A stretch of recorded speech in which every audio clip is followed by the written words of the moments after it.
Thank you. Hey, everyone. My name is Adam. Welcome to my bachelor thesis defense.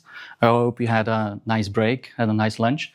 I will be speaking to you today about quantum mechanics, arrival times, and gravitation, apparently. Let's just get started. When you look at this image, everybody in this room knows what he is seeing. You have a plane wave coming up from below, and it hits two slits. And as it passes the two slits, it forms a beautiful interference pattern. This is very well known to us. It's a poster child of quantum mechanics. And the results that we see are very well understood in canonical quantum mechanics. You see, quantum formalism specializes in predicting the outcome of measurements. But today we are asking something different. What is the journey that a particle takes when it travels to a screen? We could ask, for example, when will a particle arrive? You see, when we have a car and we want to predict when a car will arrive somewhere, it's only due to a lack of information that we might miscalculate our answer. But in quantum mechanics, we are working with inherent probabilities, meaning that arrival times will probably look like probability distributions. So, funny enough, experiments have been conducted on a dual slit experiment to measure the arrival time. In the blue bar, you see your typical sync-like interference pattern of the dual slit experiment. And on the y-axis, you see the time of arrival, or the time of flight. And you can see that there is this spreading going on. Sometimes it takes longer to reach a screen, sometimes it takes less time to reach a screen. While on the right, we see a numerical simulation predicting the exact same experimental results. So, this is great and awesome, yet there is a hidden ambiguity and there's something not correct here. The spread that we are seeing, the researchers found, is due to an uncertainty on the initial momentum of the particle going to the two slits. So because there is this uncertainty on the initial momentum, suddenly we have now a spread on the arrival time. Thus, our research group came to the conclusion, what if we would tackle or think about an experiment which would take care of this initial condition, arriving at Galileo all over again. We would take a quantum particle at rest, taking care of the initial conditions. We would drop it, and it would fall on a barrier, a delta barrier or a Gaussian barrier. And below the barrier, we would have a detector. It would detect the particle. Now, in this system, because the particle will bounce off the barrier, part of it will tunnel, another part will reflect, be pulled back down again, given very quantum-like results that cannot be really interpreted using semi-classical mechanics. And thirdly, we really think that this experiment is actually physically realizable, because right now experiments are being built with ultra-cold neutrons to analyze and study gravitation at a quantum scale. So, that's awesome, right? The thing is, that's awesome, right? So just to put everything all together for you, because we have been telling a story here, we were interested in studying the arrival time of quantum particles. Experiments have been conducted, but there has been an initial condition issue. Thus, this study focuses on analyzing an experiment that takes care of this initial condition, and I will be producing arrival time distributions for this pretty elementary experiment. The issue, however, is that we can't really do this in canonical quantum mechanics. There is no time operator, there are no arrival times defined in canonical quantum mechanics, and it is because the operators that we are using, they only say something about measurement. Before measurement, there is no particle, essentially, which is the measurement problem all over again. Unless, of course, your name is David Bohm. He produced Bohmian Mechanics. It's an alternative interpretation of formalism, of quantum mechanics, and it allows us to use the same thing, the Schrödinger equation and the wave function, but particles are now dot-like entities that are following and are being guided by a pilot wave. And together, they produce the same interference patterns or measurement outcomes as the usual quantum mechanical formalism. They are the same, which is awesome, with the main difference that in a Bohmian view, we now have an unambiguous account of what happens in the system. And it gives a theoretical basis to calculate the arrival time using quantum probabilities, quantum currents, or probability fluxes. And it is amazing, right? Because we now have something which we can justify theoretically. So not only can this be done, right? This is arrival time, but using Bohmian mechanics, we can trace the pathway through a potential and calculate the exit and entrance time and calculate how long a particle spends in a barrier at the tunneling time, which is, by the way, also very difficult for experimentalists to measure. One way that experimentalists usually measure the tunneling time is through the Larmor clock. When you have a spin 1/2 particle and it passes through a magnetic barrier, the spin starts to process if the configuration is correct. And after a few clever experiments afterwards, you can deduce how much the spin has precessed, giving a derivative quantity of how long the particle has spent in the barrier. So part of the study will compare these two, how these two work together. So this is cool. Let's focus about results. And the laptop is burning because I've been simulating a lot on my computer. But the physicist is happy because we have some results. So we have our quantum setup in 1D, and we have a Schrödinger equation.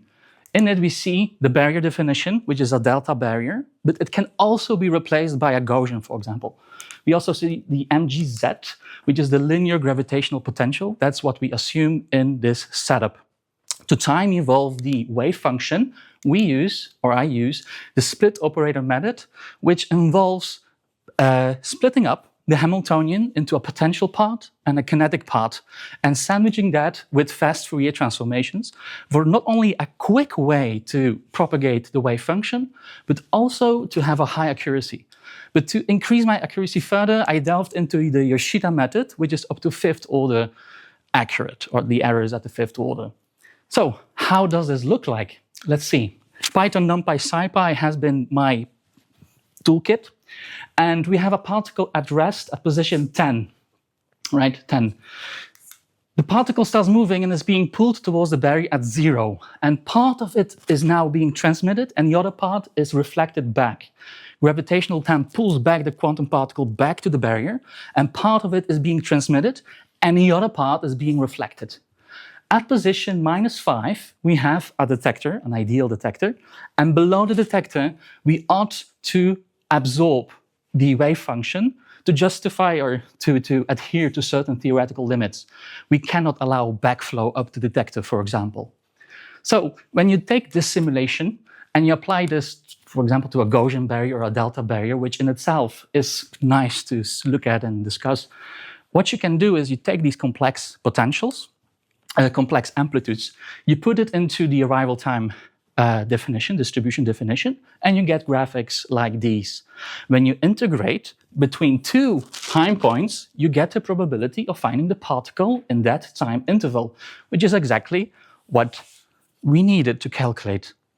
This thing can now be varied for different barrier strengths, perhaps different drop heights. When you have a particle drop from higher, it will take longer for it to reach a barrier, but it will also have more kinetic energy, given slight implications of what will happen at the detector. So my thought idea was, how can I analyze this?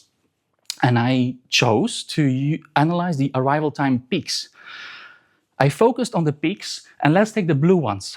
The blue ones are a barrier strength of 0.5 gamma, and I put them onto a barrier strength and arrival time peak graphic, showcasing how the peaks are being distributed temporally, right, over time.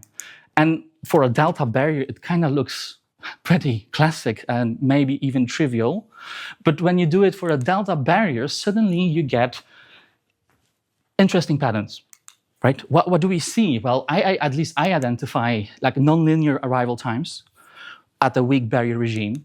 I see band formation, which is very particular. I see tunneling resonances. Certain energies are more beneficial for tunneling. And I see stabilization in the strong barrier region.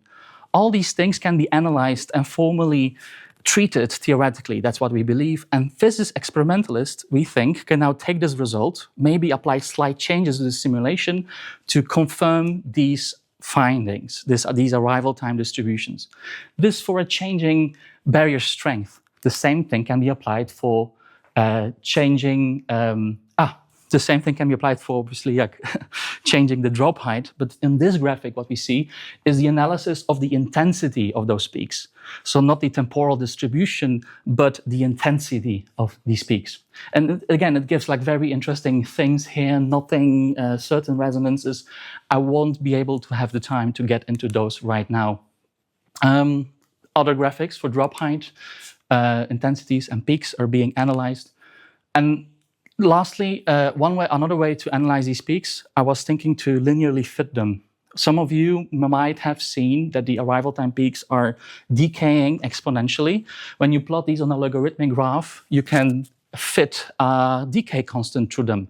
And when you plot the 1 over lambda, which has a unit of time, for many, many experiments, you get graphics like these.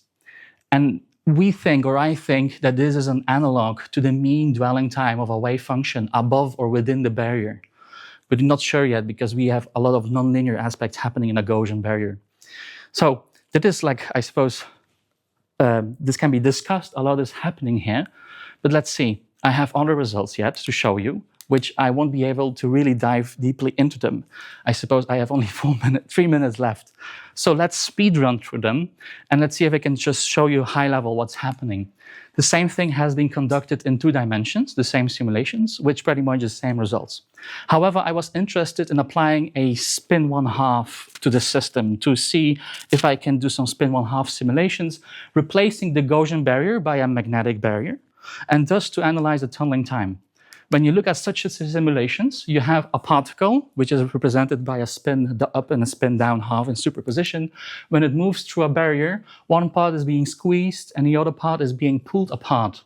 Out of this, I could calculate the spin precession. I could calculate the Bohmian trajectories through that system, and then compare how the Lamo clock fits against a Bohmian tunneling time. When the barrier is well defined, everything is fine. The values coincide very well. But when we have a Gaussian barrier, suddenly the barrier region, where does a Gaussian begin, is a very ambiguous idea. And just what my conclusion was from this whole thing is that the Lamo clock is essentially an ad hoc quantity, which is also confirmed in another paper in Nature. So conclusions are successful simulations of quantum systems, which was very humbling, and a lot of data has been produced. You would be surprised how much out of memory I had. I produced arrival time distributions, which are now ready to either further treat theoretically or experimentally verify. And the Buteker-Lamor clock does not correspond to the bundling theory tunneling time. So that was it. However, one more thing. I want you to join me on my path to curiosity and satisfying curiosity. I have a little app created where you can right now scan the QR code and run some arrival time simulations on your phone. Thank you very much.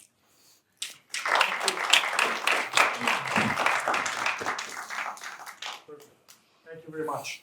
So, since we have an online supervisor, actually, I would give him the opportunity to question. Ward, are you there? Yes. Yeah, you please. Thank you, Adam, for the nice presentation. So now you have these arrival times. What about these? So I know there's a plethora of candidates for time of arrival operator. Of course, you study justice trajectories, but do you have some idea of could any of these other operators also give similar results, or could any of these other candidates of time of arrival operators deal with this type of setup? Yes, so thank you for the question.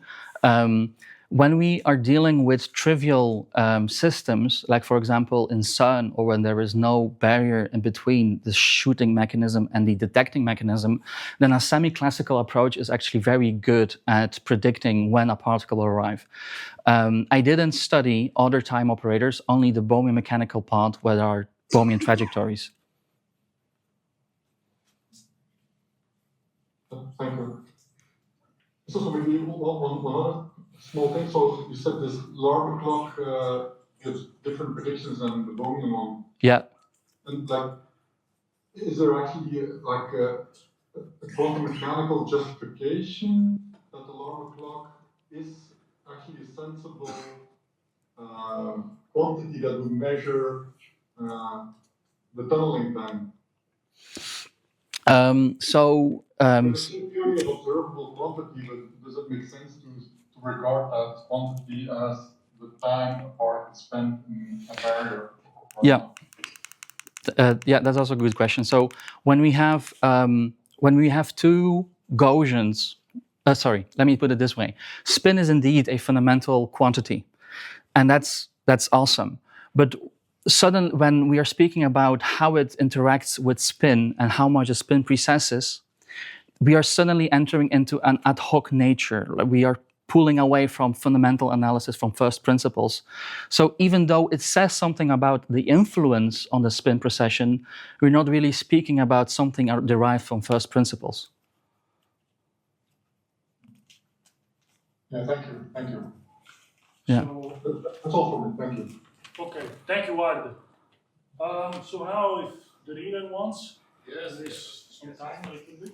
if you can go back to one of the very first slides, with the arrival times of the helium atoms. Oh, this experiment? Yes. Yeah, this one. Yeah.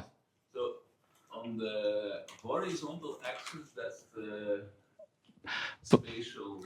Yeah, that's the position. Yeah. Now I want. Yeah. I mean, if you can explain, if you just do an optical instrument like that, you can deduce, for example, the distance between the two slits. Yeah. By the same function, and where the maxima and minima, the distances between them. Yeah. Right? Yeah. But maybe I'm wrong by interpreting this figure, but it seems that the longer the arrival time, then it seems to change the dimensions of the slit, or what? It's. I think this can be best understood when you're looking at this graphic.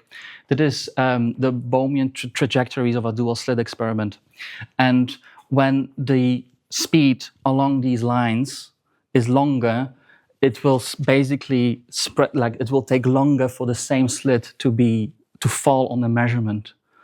When it's quicker, it's how to put it. Like it's almost like a perspective thing that's happening. But then the time to arrive is measured from the start of the slit until the detector. Yeah. Yeah, or the shootout, or the gun that shoots it out, where it's being spawned. Essentially, that's how this. So maybe a general question. Yeah. Do we need to get rid of all the other quantum books now and No.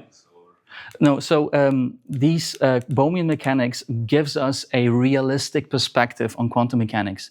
Quantum mechanics has a reputation of being magical, but Bohmian mechanics just adds a realistic contribution to it, allowing us to think more realistically about the same measurement predictions. Can we Remove it. experimentally between the two? There is no difference experimentally between the two. No difference at all. No, it's been shown again and again in different papers published across the years. Well, I suppose it is the big debate between the schools of orthodox interpretation, many world interpretation, and like which do you choose? Do you believe in Bohmian trajectories, yes or no? Do you only believe in measurement? Do we even exist before? Did the branch? I mean, it's just if you cannot discern in any possible way, then there's a discussion about. So I suppose we now enter into the philosophical pathway of this journey. Okay, then that's for the reception. Thank you. All right, thank you. So if there are no more questions, thank you, Aaron.